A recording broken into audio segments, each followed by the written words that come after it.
what I want to do today is do two more Riemann integrals. So we're going to find the exact area under a curve. And we're going to do it using these Riemann sums, or at least use this information from Riemann sums. So the first one I'm going to do is a straight line.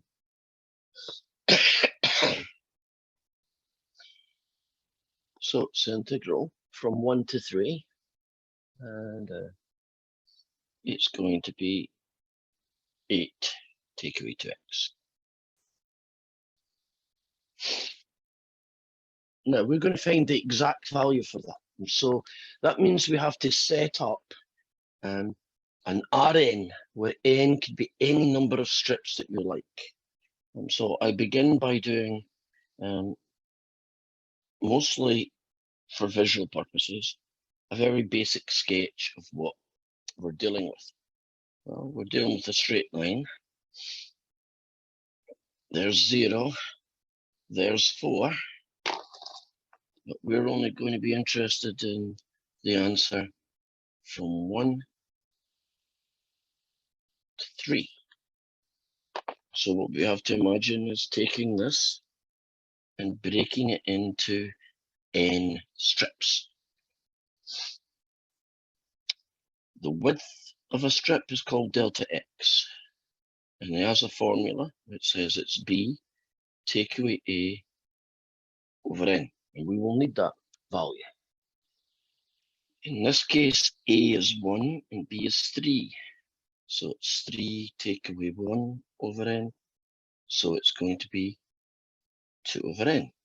So each strip is 2 over n wide.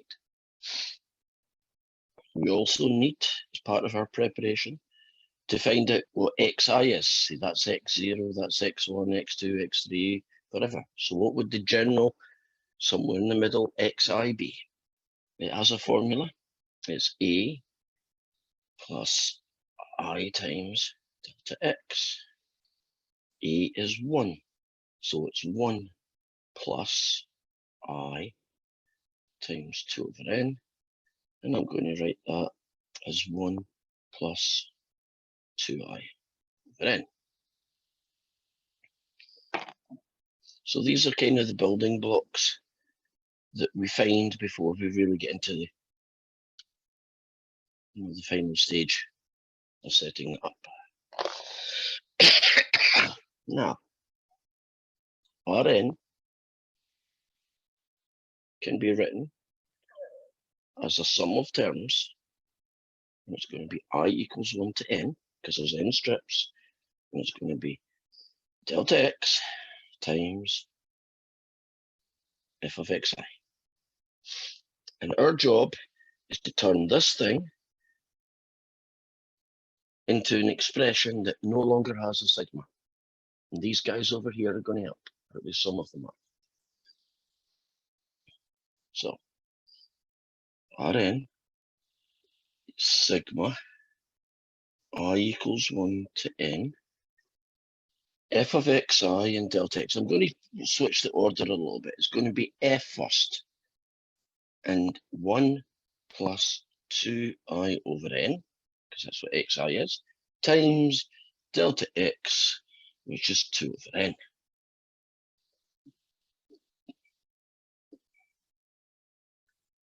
Now the function f is 8 take away 2x. So this is basically your x. So it's going to be 8 take away 2 lots of this guy.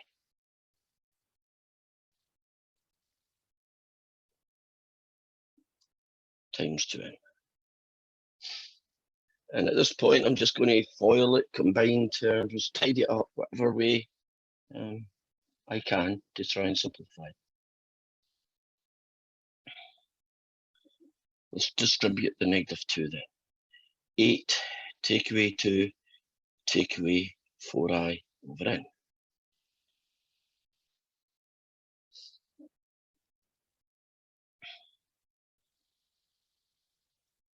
These two can combine to give me 6.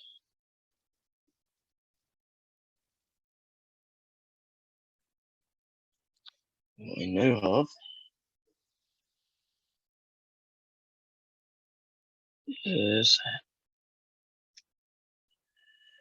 excuse me, this guy times this guy gives me 12 over n, and this guy times this guy gets me negative 8i over n squared.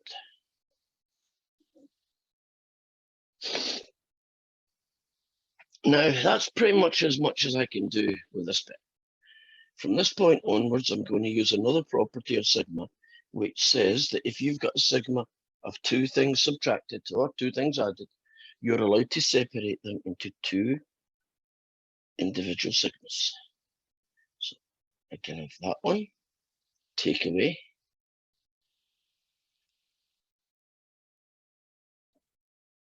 that one. And then I'm going to use a different property of sigmas, which says, we used this yesterday, that if the expressions here don't contain I, you can pull them outside the sigma. So I'm going to have 12 over n sigma 1 minus 8 over n squared sigma I.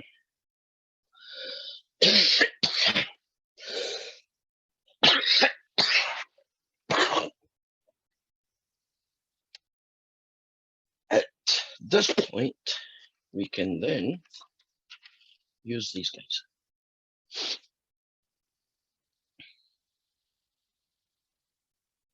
Sigma 1 is just n.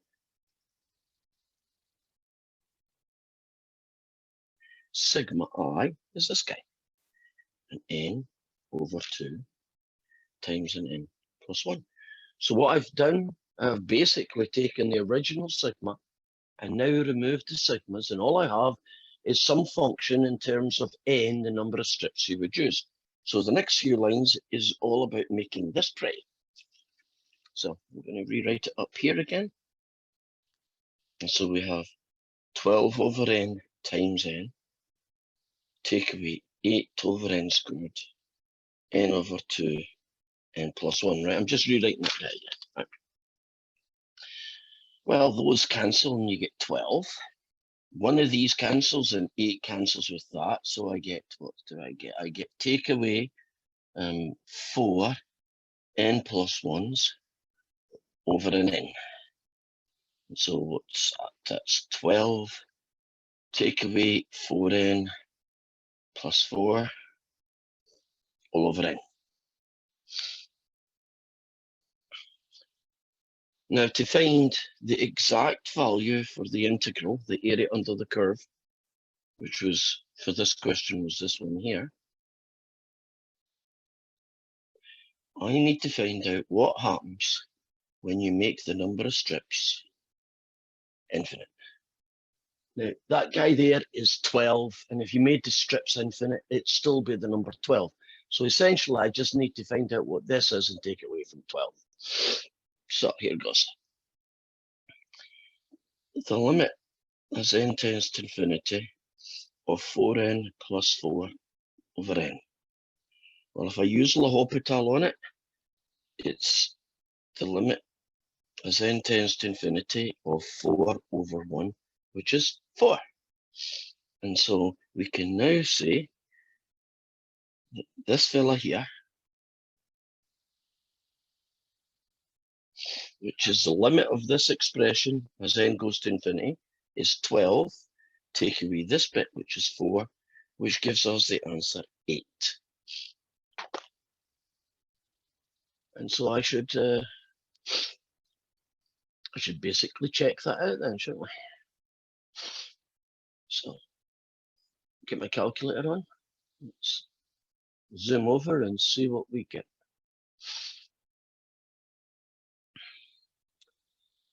Well, we'll put in y equals in the curve. In this case, the straight line was 8 take away 2x. We'll go to the window and say we want to start at 1 and finish at 3. And then we'll go to second calc, option 7.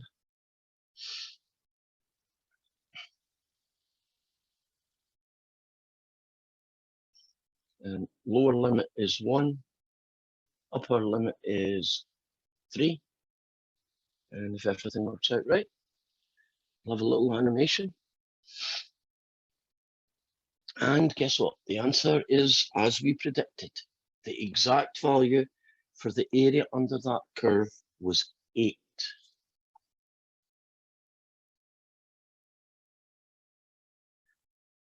Now that means, technically at least, that if we wanted to, we could use this technique, as ugly as it is, to find the area of any, the area under the curve of any straight line, any quadratic, any cubic, and a few other functions. But the more complicated the function gets, the bigger and bigger this process gets, because, you know, you can see the way it works, it gets messy. And so it's very impractical, but it has one benefit. It allows us in mathematics to say, we have now a method that is provable for the exact area under a curve. And once that has kind of been processed and accepted, that then allows us later on to say, okay, then, is there a shortcut that gets us to the same result? It's called the fundamental theorem of calculus, and yes, there is one. So, one more guy. Of course, I've done a quadratic, it was x squared or whatever yesterday. I've done a straight line, just finished doing it. The last, and definitely not least, is going to be a more difficult quadratic. So it's going to be the integral. And let's do from 0 to 2.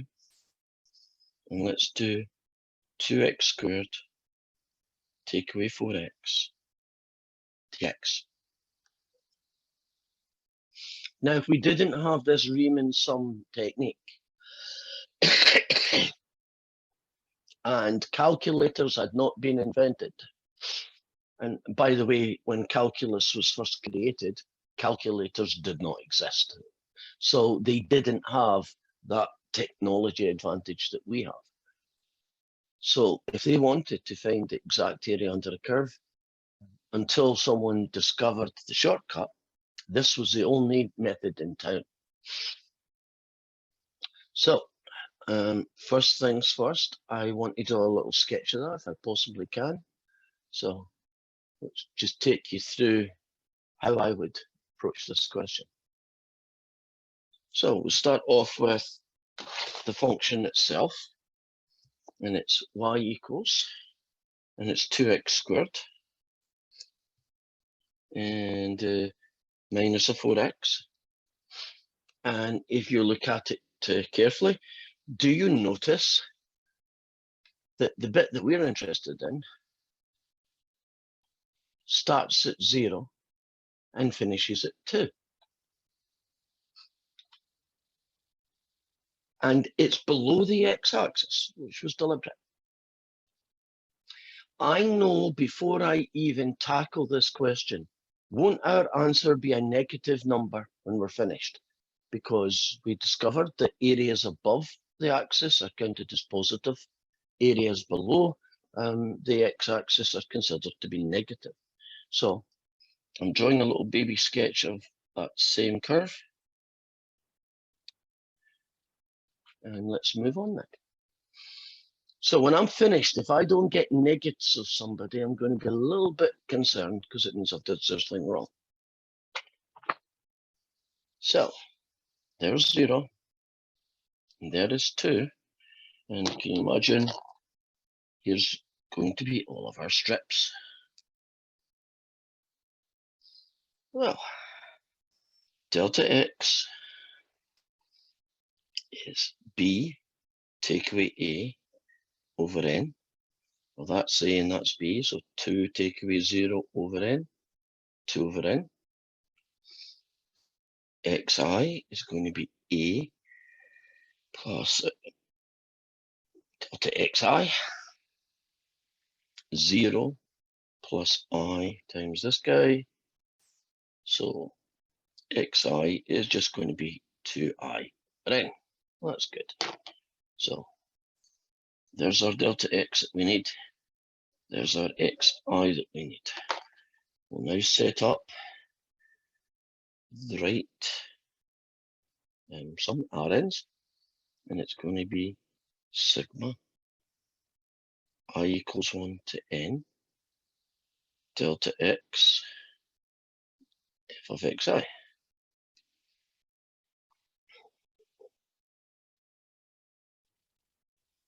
I'm going to switch places. Xi is now going to be 2i over n, and delta x is what, 2 over n.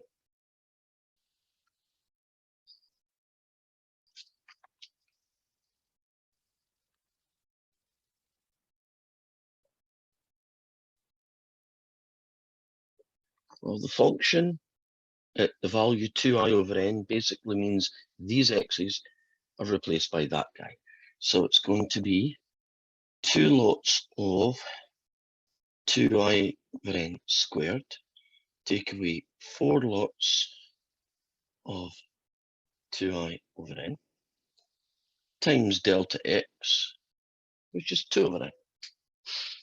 So the next few lines, I'm going to multiply that out, tidy it up, distribute it, do whatever I can to make it more manageable.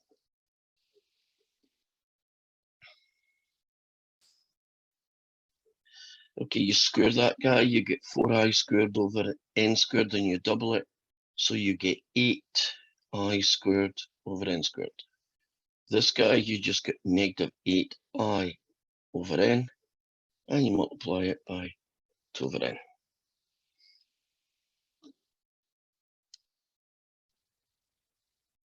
Multiply these two together, and you get 16i squared over n cubed. Multiply these two together, you get 16i over n squared. And then a sigma of something subtracted to something else can be split into two separate sigmas.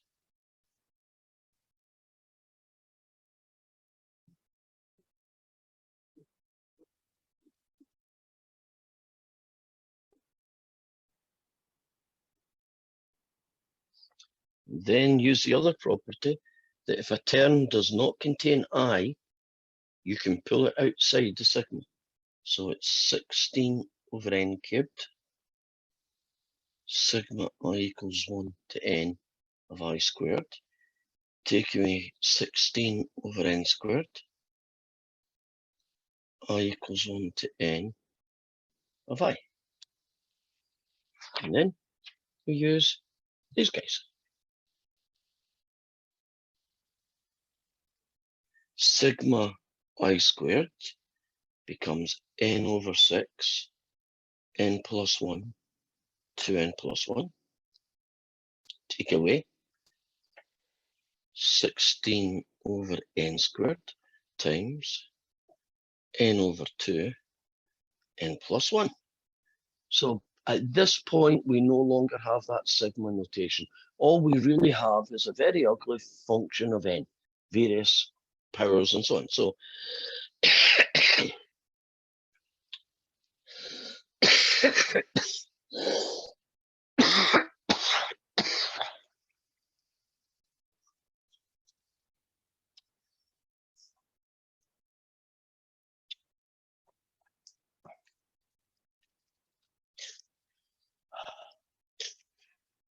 what I'm going to do now is tidy these up and combine them, and then we can figure out what the limit would be when n goes infinite.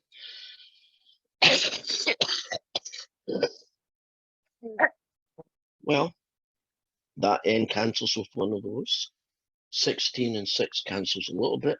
And what you're going to have is an 8 left over, an n plus 1, and a 2n plus 1. And by the way, that's a cube. So one of them cancels out, and I'm going to have an n squared left in the bottom. That's going to cancel. One of them's going to cancel, so I'm left with 8 n plus 1 all over n.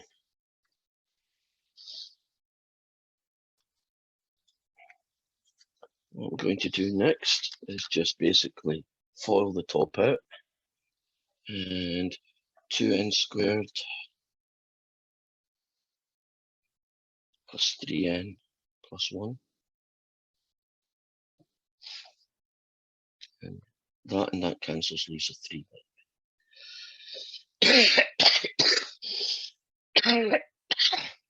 Take away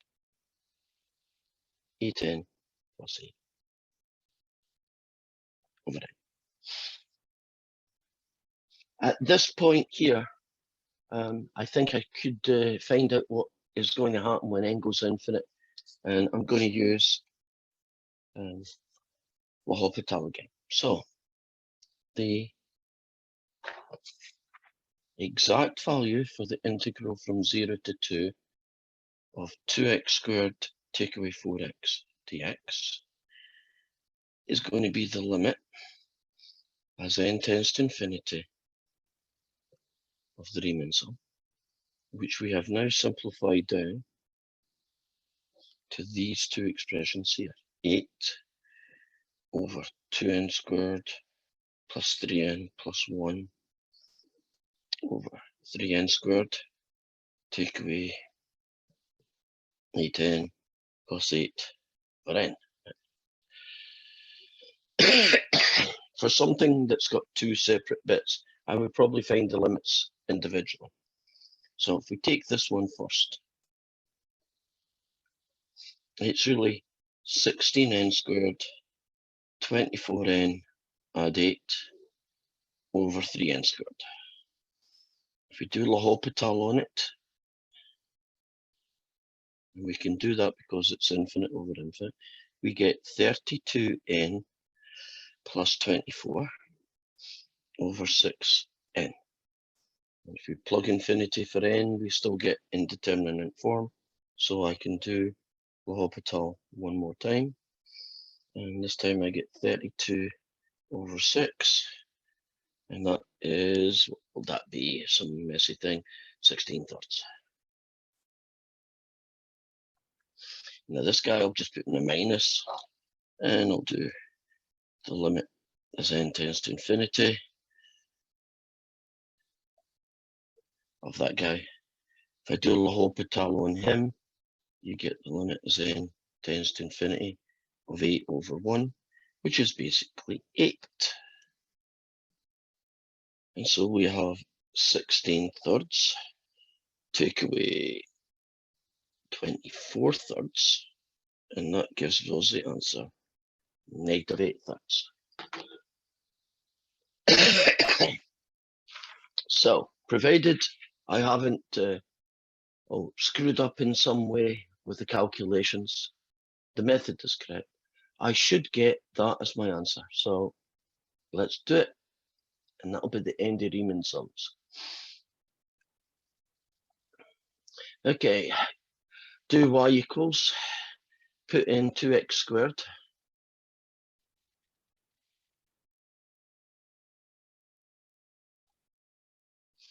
subtract 4x, okay. Do the window from 0 to 2,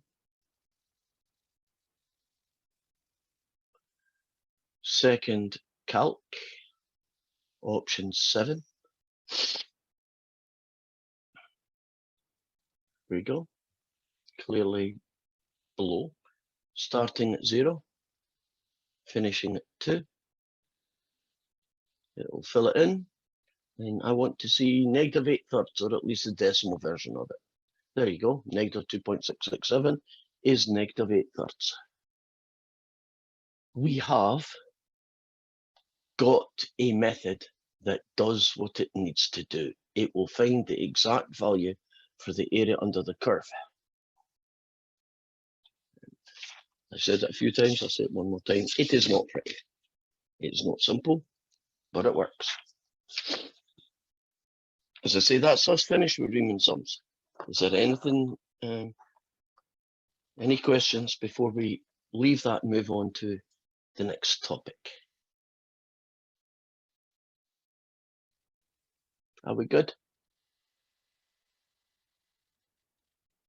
Okay, I'll assume that we are good. So I don't need this anymore. So we are now moving on to our next section, where eventually we will get to the shortcut. But there's a little bit in the way before we can do that. So the section is called the Fundamental Theorem of Calculus.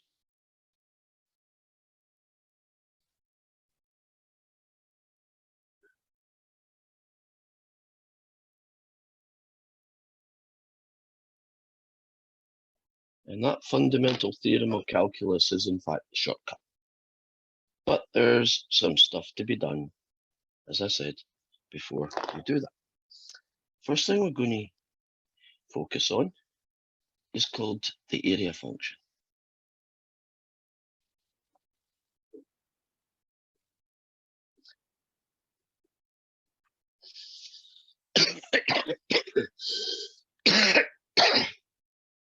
And it's described in terms of areas under curve. Some function g of x, the area function g of x, is the integral from 0 to x of our function f of t dt. So we'll make that look like. Well, you want you to imagine you've got a function where there's your t-axis, there's your y-axis, and you've got a function called f of t, and I'm going to make it a relatively simple function. It's going to go like that, and it's going to go like that, and it's going to go down here, it's going to go down here, and then finally it's going to go here. And these is going to be the point 1, 2, 3, 4, finally 5. If you were being asked to find the value of the function g of 1, you're actually being asked to find the integral from 0 to 1 of this function.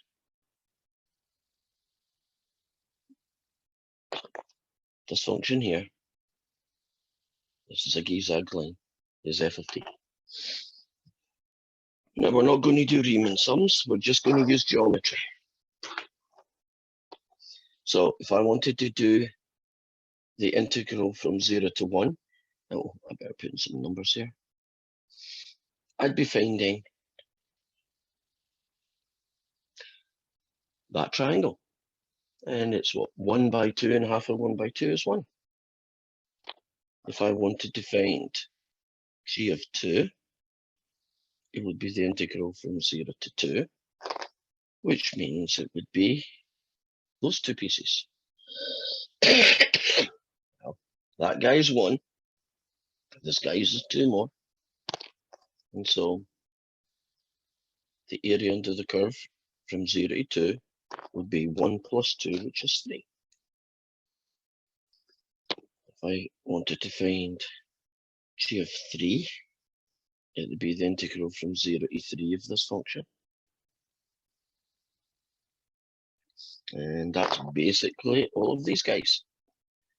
Well, I know that piece is 1, I know that piece is 2, and I know this piece is 1 more, so the answer I'd get would be 4.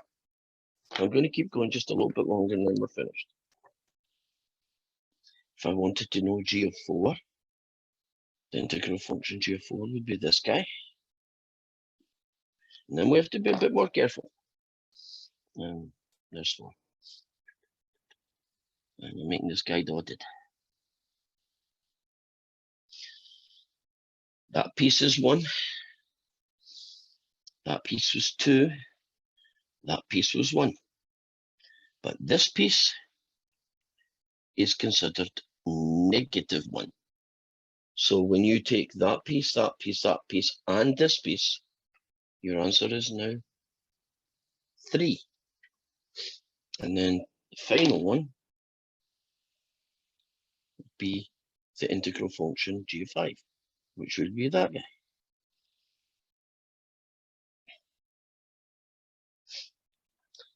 And if you introduce this one, you introduce yet another negative 1.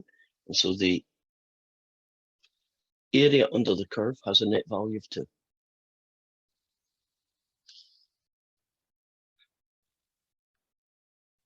Are we okay with that? Do you understand how the integral function is evaluated? It's evaluated in terms of the area under another curve called f of t. Now, to show you what your homework question looks like,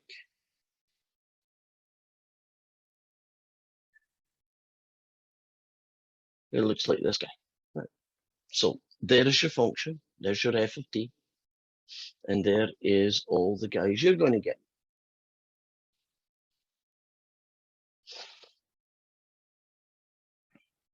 Then it might ask a question such as this. On what interval of g is the function increasing? And where does g have a maximum value?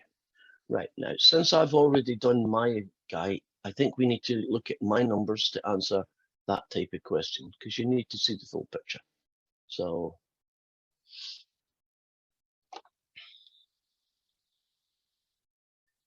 in my question, isn't the function increasing, i.e. getting bigger, up to x equals 3? So what's that from? Well, I guess I could put this one in. I forgot to put this one in. G of 0. Well, that would be the integral from 0 to 0 of f of t dt. That's a kind of weird one. What number is the integral from 0 to 0? What's the area under a curve if you started at 0 and stopped at 0?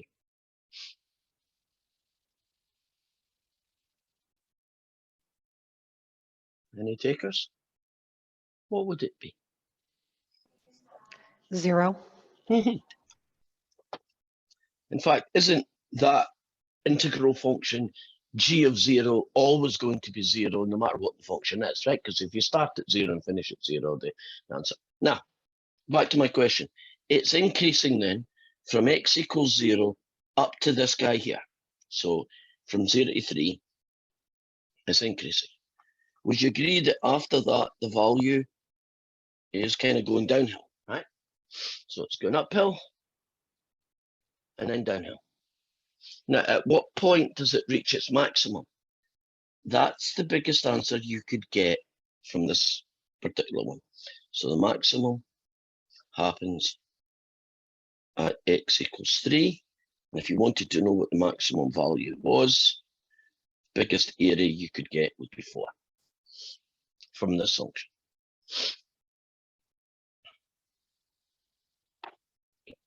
So that is basically the integral function, or the area function, I should say. Now, here is the fundamental theorem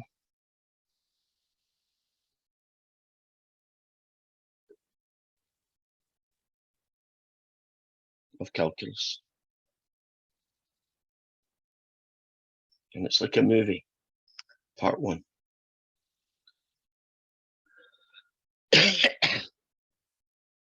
Virtually nobody uses the fundamental theorem of calculus, part 1. We all use the fundamental theorem of calculus, part 2. Now let's show you what that is. According to the fundamental theorem of calculus, part 1, for any area function, g of x equaling 0 to x of f of t dt, right? So take any area function, right? So you start with some function f of t and you use an area function for it. Then the derivative of the area function is f of t.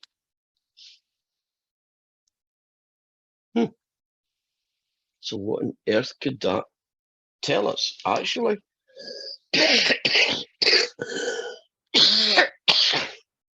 part 1.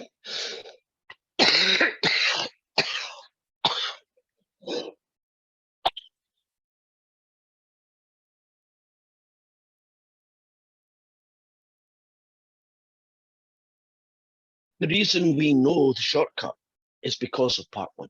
So in itself, it's not important, but what it leads to is. So I'll give you an example. And the questions are almost trivial.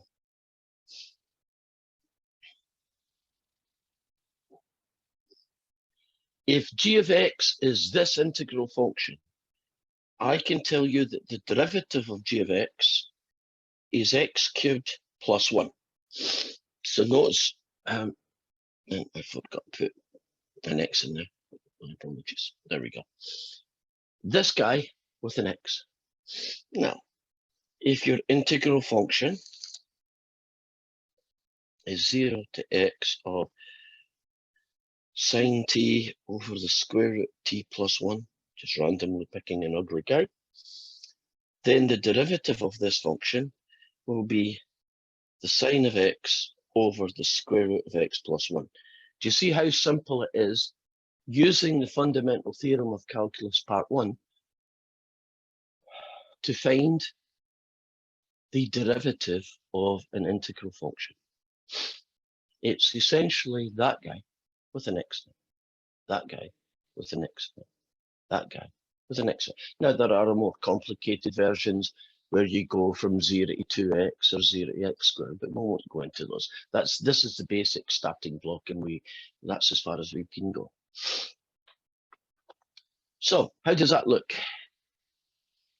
Not very interesting theory, but the derivative of an integral function is the f of x guy, right? The f of t turned into an f of x. So let me show you what those questions would look like. And then we can actually, whoops, I put the wrong button there. Let me try again. There we go. Now, here is our function. Use the fundamental theorem of calculus part 1 to find its derivative. Its derivative is going to be the square root of x squared plus x to the 4th. Now you want to find this one. Its derivative is going to be the sine of 4 plus x to the 9. Now you're probably never going to get a question simpler than that one, right? And that is pretty much all you need to know for the fundamental theorem of calculus part 1. And there really should be some drum rolls here, but there's not. Let's do the fundamental theorem of calculus part 2. But before I tell you that, let's introduce a guy you've forgotten about. Well, maybe not, but it's a while since you've seen them. And it's called the antiderivative function.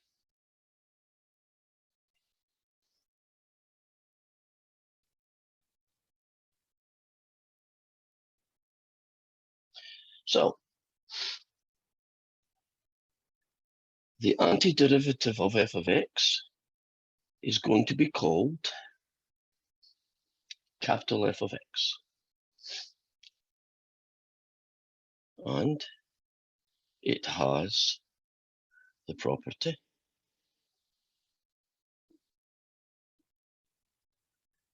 that the derivative of the antiderivative function is f of x. That's its formal definition. So let's spend some time finding antiderivatives. So here is my function f of x, and this is going to be the antiderivative of it. So we're not differentiating functions, we're trying to actually do the opposite of that. We're trying to find a function that if you did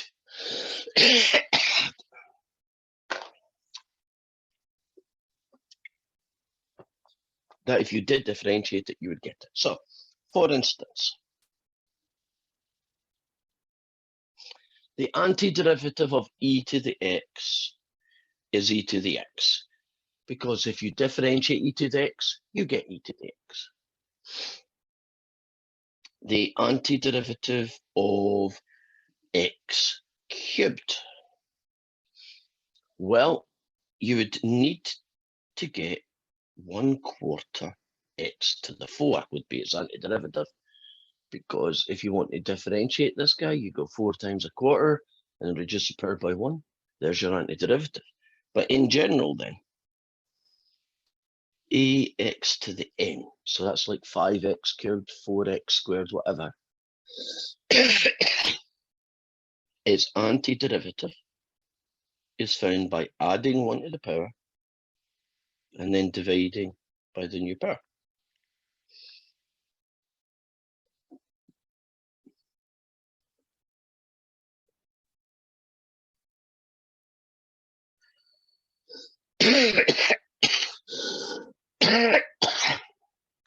Okay. What is the antiderivative of sine x?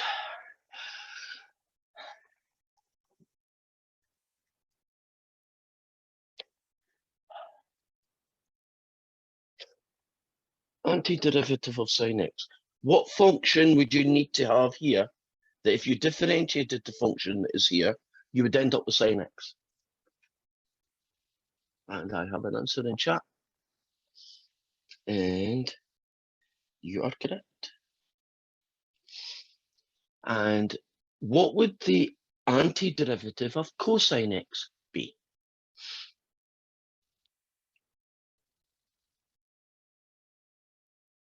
What function would you need to go here that if you differentiated it, you would get cosine x? Correct. Somebody in. Now this one's a tricky one. 1 over x. There is a function whose derivative is 1 over x. That function is called the antiderivative. Correct.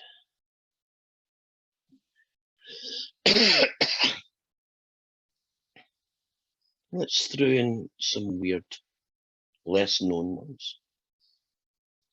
There is a function out there whose derivative is secant squared x. That's called the antiderivative guy. What function has a derivative that is secant squared x? Well, you're on a roll here. Tan x.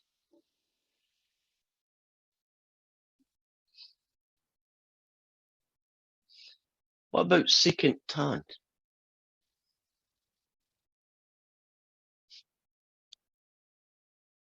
Any takers on that one? Secant tan. There's a function out there whose derivative is secant tan.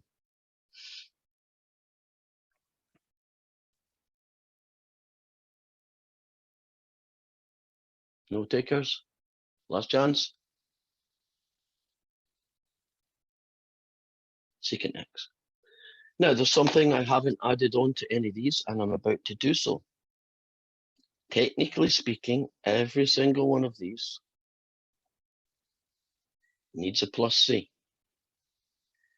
Because if you differentiate e to the x plus 1 or e to the x plus 1,000,000, you will still get e to the x as an answer. So there are lots of functions whose derivative is equal to e to the x.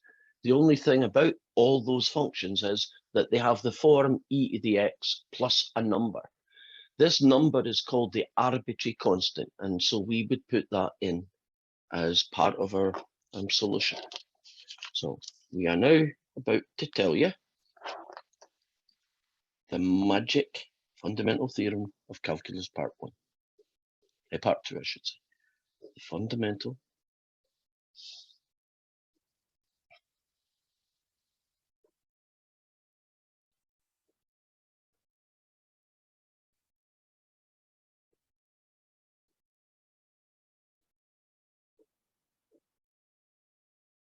part 2. And what it says is that if you want to find the area under a curve from a to b of some function f of x, right, and you want to find the exact value of that integral from a to b, all you need to do is evaluate the antiderivative at b, take away the value of the antiderivative at a.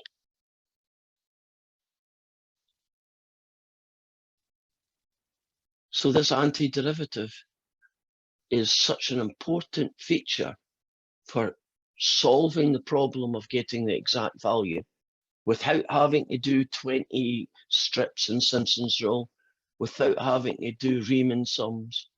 All you need to do is find the antiderivative of the function f of x and evaluate it at the end, take away the start. So to give you an example, I want to find the integral from 0 to 2 of x squared. Well, the antiderivative of x squared, or any power of x, is found by adding 1 to the power and then dividing by the new power. And the way that we write this working down is we write the antiderivative function and then we do a vertical line and we just put x equals 0 and x equals 2. It's the equivalent to this, but it's written down in this format. So what we need to do now is 1/3 times 2 cubed, take away 1/3 times 0 cubed. And that ends up being 8/3. And it's like magic. The exact value for the area under any curve. Now, you might have said, wait a minute, over here you said put in an arbitrary constant, plus c. Technically speaking, I can put in a plus c. But if I put in a plus c, I then end up taking away that same plus c. And since they always cancel out, when you're doing numerical questions, right, questions with a 0 and a 2, we omit putting in the plus c's because we know they're going to disappear.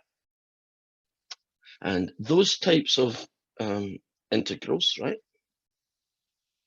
are called definite integrals, and we've already used that term before.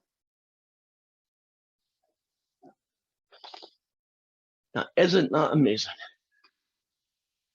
Antiderivative functions allow us to get areas under curves.